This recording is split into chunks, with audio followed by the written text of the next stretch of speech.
Concernant l'affaire Epstein, sachez qu'il n'y a pas d'affaire Epstein. Cela ne donnera rien du tout. Le vulgum pecus, le coma des mortels, a une mémoire de poisson rouge. D'ici quelques semaines, tout cela sera oublié, voire enterré. Il y aura certes quelques têtes de gondole qui vont tomber, mais si véritablement il s'agissait d'aller farfouiller et trouver, chercher les racines de ce qui mine les sociétés occidentales, eh bien, nous assisterions en direct à un effondrement civilisationnel, à un collapsus, hein, donc à une démolition systématique, contrôlée d'une civilisation. Et ce n'est pas ce qui va se passer. Je pense que le véritable problème, c'est que les gens ne sont tout simplement pas prêts à accepter qu'il se passe des choses tout à fait démoniaques. Mais n'allez pas penser que le démon dont je parle ici, c'est une sorte de bête avec des cornes, etc. Rien de cela. Mais voilà, vous n'êtes tout simplement pas prêt et les élites le savent et donc il ne va rien se passer du tout. Il faut bien que vous en preniez déjà conscience, premièrement.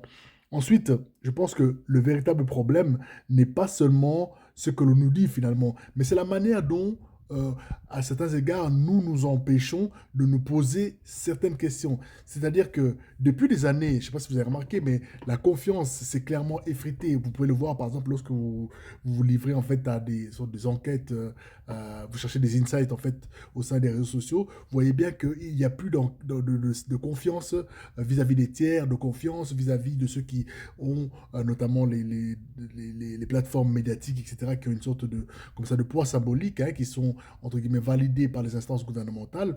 On voit qu'il y a eu une rupture de contrat parce qu'on nous a bernés de bout en bout, et il n'y a plus de confiance, tout s'est effrité.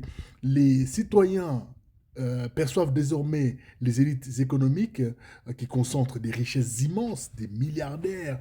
euh, ils les voient comme, au même titre que les gouvernements d'ailleurs, comme des gens qui changent de chemise, qui changent de veste selon les circonstances. Ils voient des médias qui adoptent parfois des récits qui sont uniformes, qui sont biaisés. On a vu le deux poids, deux mesures, je ne vais pas citer les noms, etc., pour que vous ne pensiez pas que je fais une sorte j'ai une fascination monomaniaque, hein, ok? Mais voilà, toute cette accumulation va créer, ou a créé déjà, ou nous sommes déjà dans un climat de soupçon, quoi, de suspicion. Et ce climat n'est pas né du vide. Il est produit avec des expériences qui sont répétées, où évidemment la transparence ainsi que la responsabilité nous ont paru tout à fait insuffisantes.